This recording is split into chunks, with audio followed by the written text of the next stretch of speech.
안녕하십니까. 바로본 TV 옴부즈맨의 김승재입니다. 지난주 연합뉴스TV에선 후쿠시마 시찰단 활동 소식과 함께 노란 봉투와 관련 뉴스 등 다양한 뉴스들을 전해드린 바 있는데요. 먼저 지난주 주요 뉴스부터 정리를 해보겠습니다.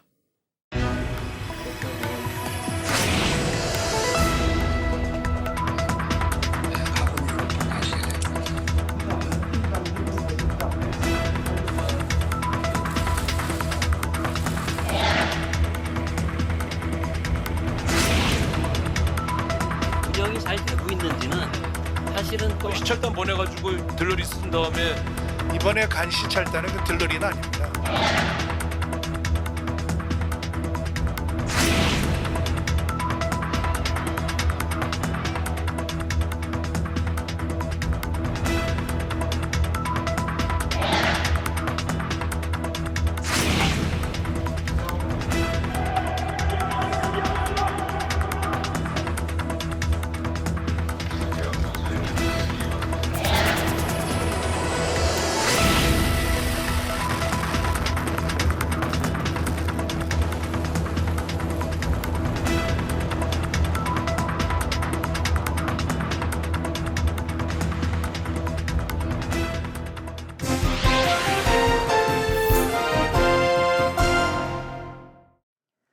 최근 다양한 정책에 대해 여야가 앞다투어 현수막을 통해 주장을 펼치고 있습니다. 이른바 현수막 정치가 극에 달하고 있는데요. 무분별하게 설치되어 있는 정당 현수막으로 인한 안전사고가 잇따르자 정부가 대책을 내놓은 바 있습니다. 연합뉴스TV는 지난 4일 뉴스에서 정부 대책에 대해 전하고 이어 15일 뉴스를 통해 규제 강화 이후의 모습도 전했습니다. 먼저 4일 뉴스 리뷰 살펴보겠습니다. 보도에 따르면 지난해 12월부터 시행된 개정 5개 광고물법에 정당 현수막 설치 장소 제한이 사라지면서 주요 교차로에 현수막 설치가 집중되었는데요. 전동 킥보드를 타던 시민이 정당 현수막끈에 목이 걸려 넘어지는 등 안전사고가 잇따르고 있습니다. 정당 현수막 관련 민원이 1만 4천여 건 쏟아지기도 했습니다.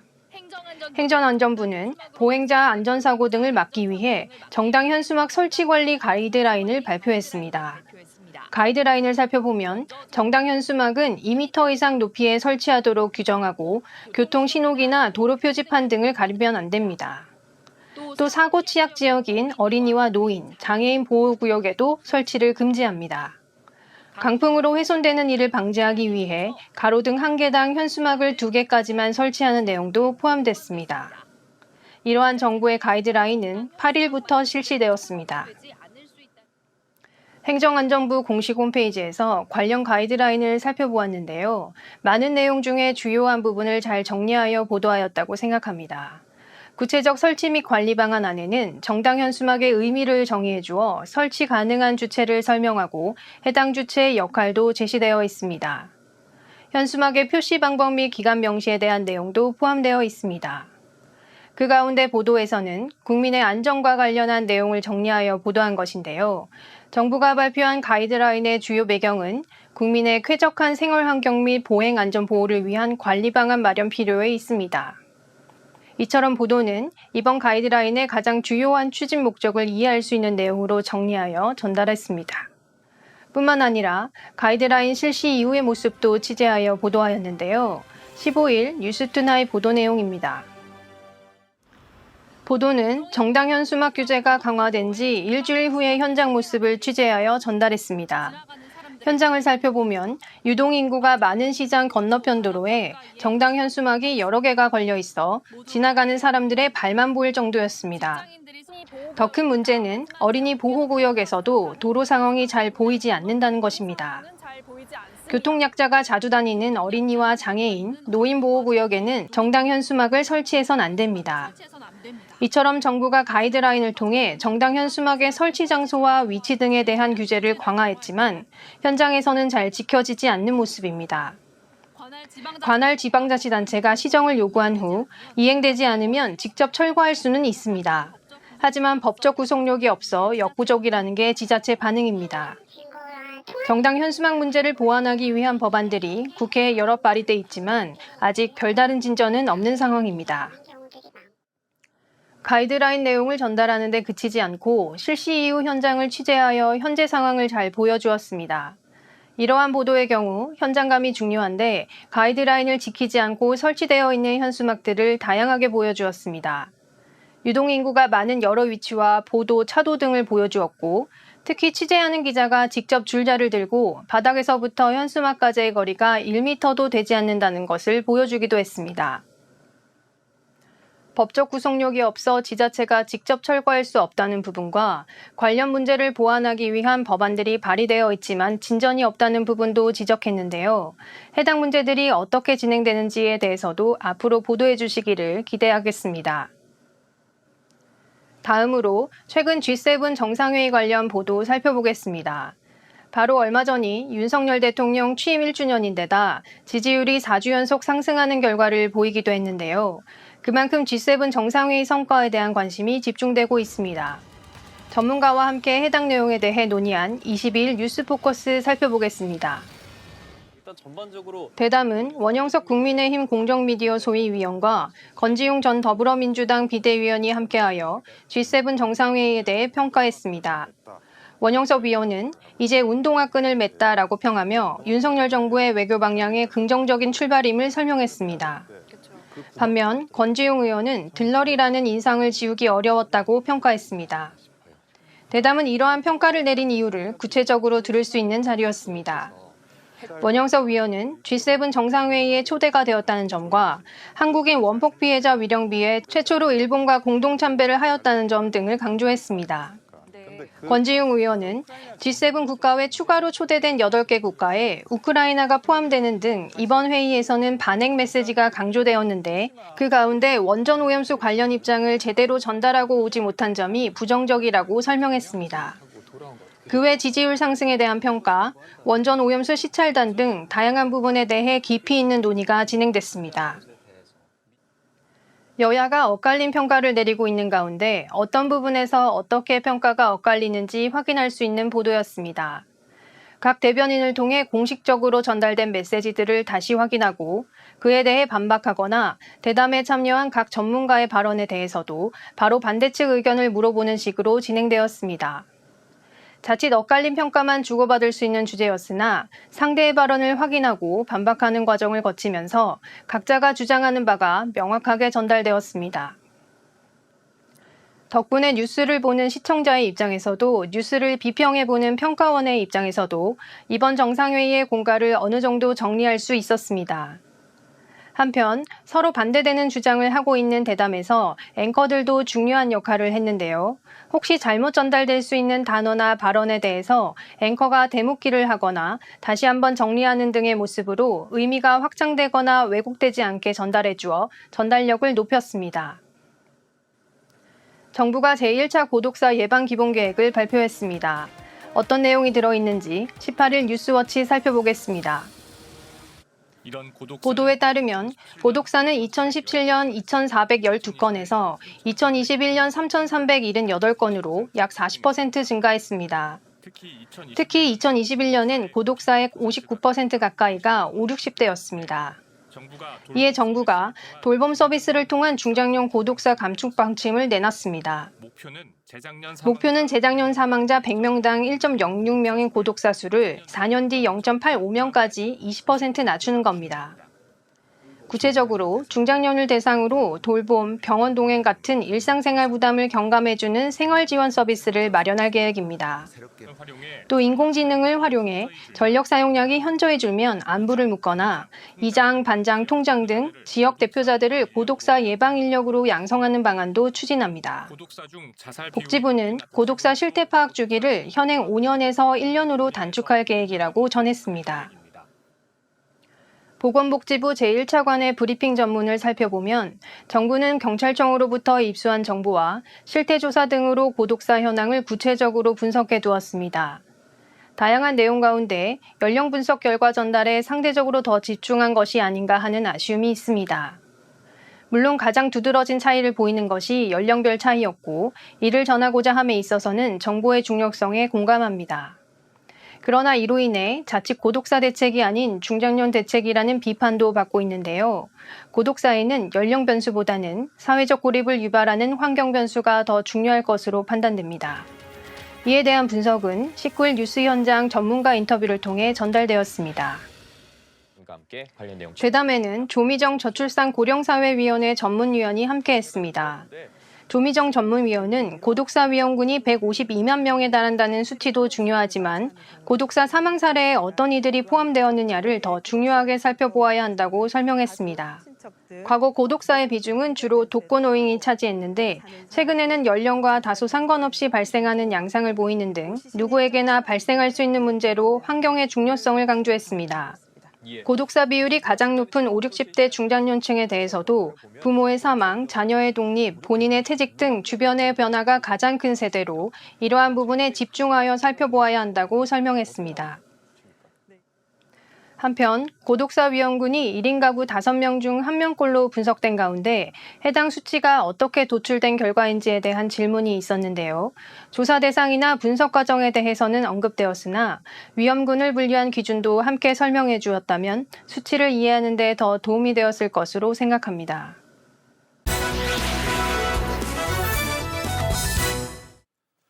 자, 이번 시간은 주말에 방영되는 제작 프로그램을 대학생의 시선으로 분석하고 평가해보는 시간이죠.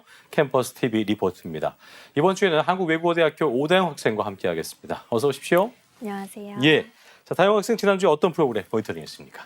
네, 저는 매주 토요일 오전 9시 40분에 방송되는 연중기획 하모니를 모니터링했습니다. 지난 20일에 방송된 연중기획 하모니에서는 제2의 고향 한국에서 뜨겁고 열정적으로 살아가는 디나 씨의 인생 2막에 대해 다뤘습니다. 그럼 자세한 모니터링 내용 지금부터 전해드리겠습니다.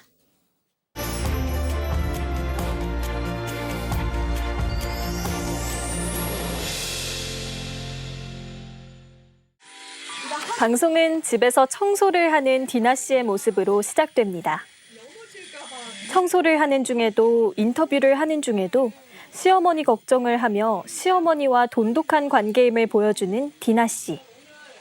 칼날이 바깥을 향하게 사과를 깎는 베트남과 칼날이 안쪽을 향하게 깎는 한국의 사과 깎기 방식의 차이를 보여주는데요. 한국어 공부를 하며 한국의 사과 깎기 방식을 이해하게 됐다고 합니다. 사과를 잘 깎으셨다는 시아버지께서는 본인이 어려워하는 모습을 보일 때마다 늘 고생했어, 진짜 잘하고 있어 라고 하셨다는데요. 그런 시아버지를 잊지 못할 것 같다는 디나 씨를 보며 우리가 어떤 서툰 행동을 해도 늘 잘하고 있다고 응원해주는 든든한 지원군이 얼마나 큰 힘이 되는 존재인지 다시금 생각해 볼 수 있었습니다. 오늘 중요한 일정이 있다는 디나 씨. 바로 한국어 말하기 대회 본선에 진출하게 된 건데요. 포기하지 않고 노력하다 보면 언젠간 꿈이 생길 수 있을 거란 주제로 이야기할 예정이라고 합니다. 결전의 날, 떨리는 마음으로 대회장으로 향하는 디나 씨는 차 안에서도 무언가를 들으면서 간다고 하는데요. 한국어 공부하는 요령을 알려주는 녹음본을 들으며 부족한 한국어 발음을 고쳤으면 하는 마음에 스스로 연습한다고 합니다. 잠깐의 이동 시간에도 무언가를 위해 이렇게 열심히 노력하는 디나 씨의 모습을 보며 자투리 시간도 효율적으로 활용하는 모습을 본받고 싶다는 생각을 했습니다. 안산에서 열리는 한국어 말하기 대회 본선에 진출한 디나 씨. 발걸음부터 자신감이 넘치는 모습을 볼 수 있었습니다.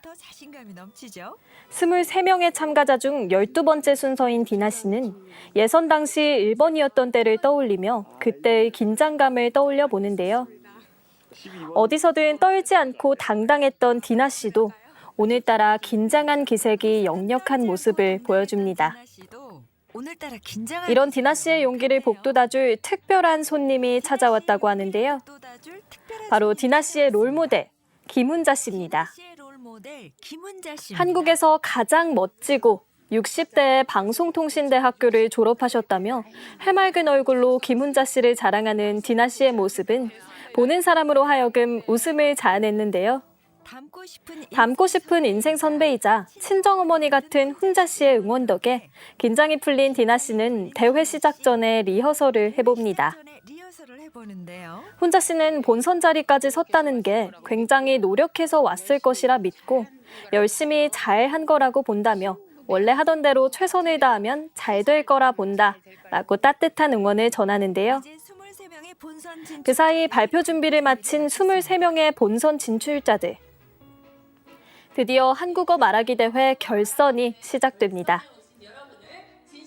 쟁쟁한 한국어 실력자들의 발표가 이어지고 드디어 디나 씨가 무대에 오릅니다. 결혼 이주 여성들에게 자신의 꿈을 포기하지 말고 노력하다 보면 언젠가 기회가 올 것이라며 한국에서 당당한 결혼 이주 여성으로서 자신 있게 그리고 행복하게 살아가길 바란다는 디나 씨. 이런 디나 씨의 진심 어린 응원이 담긴 발표는 결혼 이주 여성들뿐만 아닌 우리 모두에게 건네는 응원 같아 저 또한 마음이 따뜻해지는 기분이었습니다. 결혼 이주 여성들에게 멋진 응원 메시지를 담은 디나 씨의 발표가 끝나고 디나 씨는 응원하러 와준 친구들과 이야기를 나눕니다. 이후 한국어 말하기 대회 결과 발표가 이어지는데요. 열심히 준비했던 만큼 내신 상을 기대했지만 아쉽게도 수상의 영예는 디나 씨가 아닌 다른 참가자들에게 돌아갔습니다. 이대로 집에 가긴 아쉬울 친구를 위해 하준 씨가 특별한 모임에 초대했습니다. 자연스레 서로를 알아가는 이곳. 바로 파키스탄 하준 씨의 추천 맛집이라는데요. 설명을 들어도 사진을 봐도 메뉴를 고르기 어려울 땐 현지 음식인 만큼 역시 현지 전문가에게 도움을 요청합니다. 즐겁게 담소를 나누며 하나둘 나오는 음식을 맛보는 디나 씨. 베트남 양념과 비슷하다는 이야기도 하며 입맛에 맞는 음식들을 즐기는 모습을 보입니다. 처음 맛보는 음식에 처음 만나는 사람들까지. 디나 씨가 가장 좋아하는 순간이라고 하는데요. 하준 씨는 디나 씨가 새로운 사람을 만나면 금방 친해지고 옛날부터 알고 지낸 사람처럼 느끼게 한다며 디나 씨를 칭찬합니다. 여러 사람들을 만나보면서 이 사람이 나와 성향이 비슷한지 알아볼 수 있다는 디나 씨. 베트남 친구와 먼저 자리에서 일어나 봅니다. 한국에서 살다 보니 여기서 자신이 할 수 있는 일이 있음을 깨달으며 서로가 소통하고 돕고 살 수 있다는 사실에 한국에 대한 애정이 생겼다고 이야기하는 디나 씨. 제2의 고향 한국에서 누구보다 뜨겁고 열정적으로 당당하게 살아가는 디나 씨의 앞으로도 멈추지 않을 도전을 응원하며 방송은 마무리됩니다. 자, 모니터링 내용 잘 봤습니다. 다영 학생 이번 연중객 하모니 보면서 어떤 점이 가장 인상 깊었습니까? 네, 저는 디나 씨가 한국어 말하기 대회를 통해 결혼 이주 여성들에게 전한 메시지가 가장 인상 깊었는데요. 특히 자신의 꿈을 포기하지 않고 노력하다 보면 언젠간 기회가 올 거라는 디나 씨의 이야기는 결혼 이주 여성들뿐만 아닌 우리 모두에게 건네는 응원 같아 특히나 인상 깊었습니다. 그랬군요. 자, 그럼 마지막으로 이번 연중객 하모니를 보면서 다영 학생이 생각한 한 줄 평이 있을 겁니다. 정리해 볼까요? 네, 저의 한 줄 평은 어떤 환경에서든 꿈과 목표를 가지고 열정적으로 그리고 당당하게 살아가자입니다. 네, 공감할 수 있는 한 줄 평까지 잘 들었습니다. 지금까지 한국외국어대학교 오다영 학생과 함께했습니다. 고맙습니다. 고맙습니다.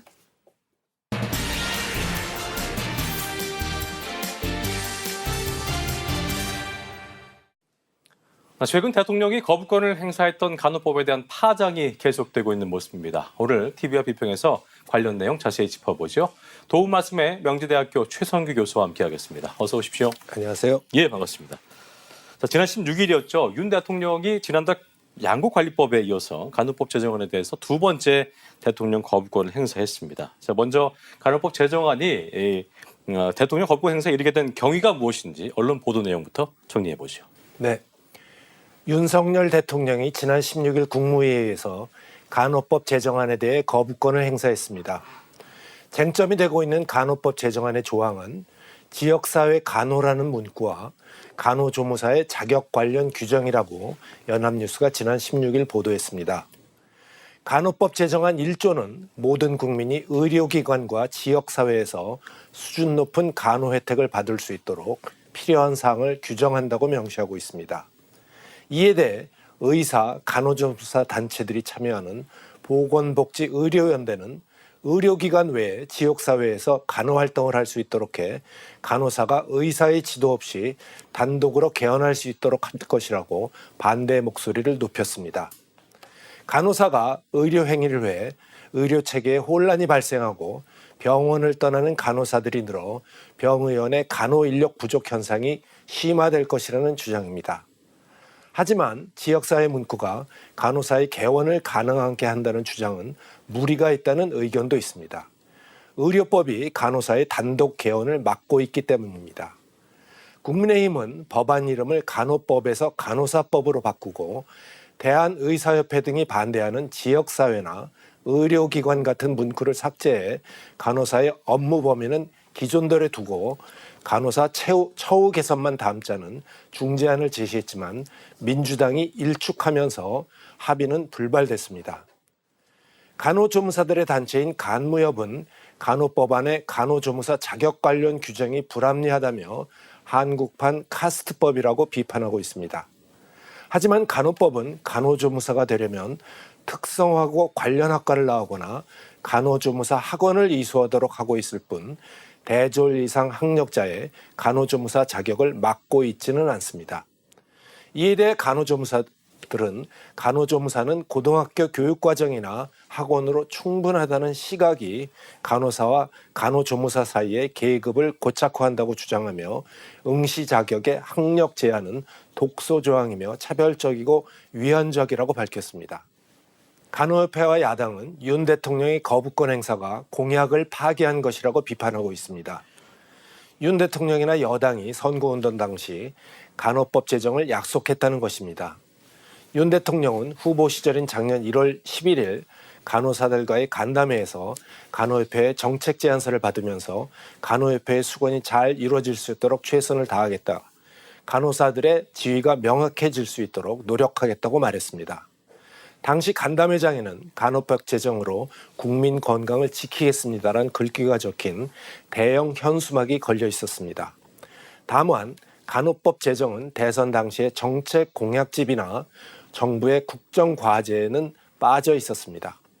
정부와 여당은 간호사 처우 개선에 대한 원칙을 밝혔을 뿐이라고 주장하고 있습니다. 국민의힘 전주의 원내 대변인은 지난 3일 논평에서 윤 대통령은 지난 대선 당시 간호법 제정을 공약한 바 없다. 간호사 처우 개선에 대한 원칙을 선언했다며 공식적으로 후보가 협회나 단체에 약속하지 않은 것으로 안다고 밝혔습니다. 그랬군요. 자, 이 같은 대통령의 거부권 행사에 대해서 간호사협회가 반발을 하면서 준법 투쟁에 돌입을 했는데요. 대통령의 이 같은 거부권 행사에 대한 의료계의 반응도 그렇고 또 그로 인한 파장은 어떨지 등에 대해서 어떤 보도가 있었습니까? 네. 간호법 제정안에 대해 윤석열 대통령이 거부권을 행사한 것을 두고 대한간호협회와 보건복지의료연대가 극과 극의 반응을 내놓았다고 머니투데이가 지난 16일 보도했습니다. 간호협회는 지난 16일 서울 용산구 대통령실 앞에서 긴급 기자회견을 열고 윤 대통령의 간호법 제정안 거부권 행사를 규탄했습니다. 김연경 간협회장은 대통령이 간호법을 제정하겠다는 약속은 증거와 기록이 차고 넘치는데도 언제 그랬냐는 듯이 간호법 제정 약속과 공약을 파기했다면서 공정하고 상식적이지 못한 불의한 정치인과 관료들을 2023년 총선 기획단 활동을 통해 단죄하고 파면하는 투쟁을 전개할 것을 선언한다고 주장했습니다. 이어 동원할 수 있는 모든 수단과 방법으로 그간의 모든 진실을 국민들께 소상히 알릴 것이며 간호법 제정을 위한 투쟁을 끝까지 멈추지 않을 것을 선언한다고 덧붙였습니다. 앞서 간호계는 거부권이 행사될 경우 사상 초유의 단체 행동에 나서겠다고 선언한 바 있습니다. 단 국민의 생명과 안전을 담보로 한 파업은 하지 않을 것이라는 입장입니다. 간호법 제정을 반대해온 의료연대는 거부권 행사에 대해서 환영한다고 발표했습니다. 정부는 간호사 처우 개선을 약속했습니다. 조규홍 보건복지부 장관은 지난 16일 간호사 처우 개선은 국가가 책임지겠다고 밝혔습니다. 조 장관은 정부는 지난 4월 간호사의 처우 개선과 장기 근속 방안을 담은 간호인력 종합 대책을 발표했다면서 간호인력의 배치 기준 강화와 근무 강도 완화 방안 등 대책에 포함된 과제를 충실히 이행하여 간호사가 우수한 전문 의료인으로 성장할 수 있도록 지원하겠다고 말했습니다. 그랬군요. 자, 여당은 반복되는 대통령의 이 같은 거부권 행사에 대해서 불가피한 처사였다라고 입을 모았고, 야당은 대통령 거부권 금지 법안까지 발의하면서 반발을 하고 있는 상황인데, 자, 거부권 행사에 대한 정치권 반응 어땠는지 언론 보도 내용 짚어보죠. 네. 더불어민주당 지도부는 양곡관리법 개정안에 이어 간호법 제정안에 대해 윤석열 대통령이 거부권을 행사한 점을 두고 야당이 대통령의 공약을 대신 입법화하면 환영해야 할 텐데 환영은커녕 발목 잡기로 일관하며 오히려 야당을 비난한다고 했다고 세계일보가 지난 22일 보도했습니다. 이런 상태에서 여야가 사실상 폐기를 앞두고 있는 간호법 제정안에 대해 재협상을 시도하기로 했습니다. 간호법은 지난달 27일 더불어민주당 주도로 국회 본회의를 통과했으나 윤석열 대통령이 지난 17일 거부권을 행사하면서 폐기 가능성이 커진 상태였습니다.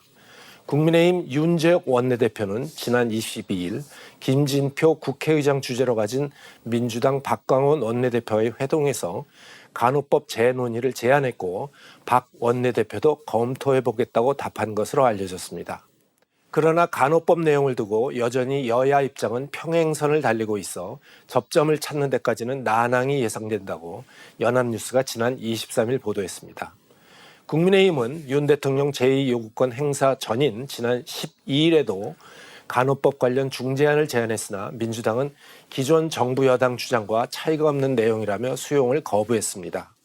국민의힘이 당시 제안한 중재안은 법안의 간호사의 업무 규정이 아닌 처우 개선을 내용을 담자는 취지로 간호법에서 간호사법으로 법안명을 수정하고 지역사회의 의료기관 문구 삭제, 간호조무사의 고졸 학력 제한 폐지 등이 골자였습니다. 민주당은 국민의힘의 재협상 제안에 대해 일단 당내에서 논의해보겠다는 입장입니다. 윤 대통령 제2요구권 행사 직후 당장 재투표 방침을 천명하며 강경한 입장을 보였던 것을 고려하면 다소 누그러진 모습이라고 협상 여지가 있는 것 아니냐는 시각도 있습니다. 다만 국민의힘이 제안한 대안이 기존 협상 과정에서 나온 안과 큰 차이가 없다는 점이 내부 논의에서 걸림돌로 작용할 것으로 보입니다.